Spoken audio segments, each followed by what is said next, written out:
I think it's a great thing to read aloud to children or adults, actually, at any age. I still like being read to aloud. You know, has anybody ever had an audiobook in the car? You know, I would say to, you know, on long journeys, get an audiobook of Harry Potter or whatever it's going to be. You know, put it in the player and let the kids listen to it. It's not as good as reading, but it's almost as good, and that's one way of introducing them to it. I once heard a lovely story actually from the Australian author Paul Jennings, and he was signing books, and a dad came up to him and said, "Mr. Jennings," he said, "will you write something in the book that will make my son read it?"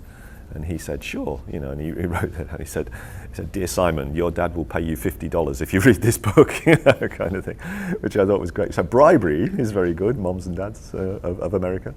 But I think generally, what you need to do, it's like with any activity. I actually don't have children, so it's hard for me to comment in some respects, so I'm no authority on it. But I would have thought that anything you can do where you share the activity with the child has got to be a good thing. I love the letters I get from moms and dads who sit down and actually read a book together with their child. And I even get them from mums and dads who've sat down with a 12 or a 14-year-old and say, "We really enjoyed the book together."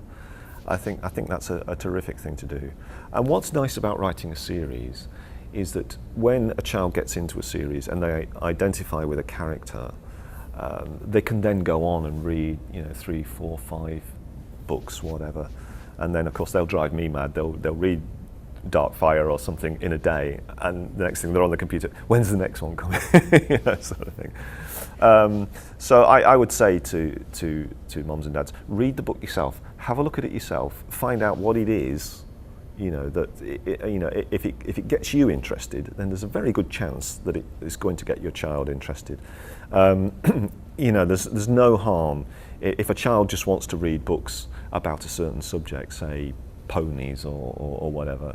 There is no harm in a child reading endless books about ponies, because at least they're reading, and that makes a difference. And they will come to it in their own time, just like I did. And I like to think that, you know, everybody will come to reading at some stage in their life. A book is a window to the world, and we can all learn so much from books.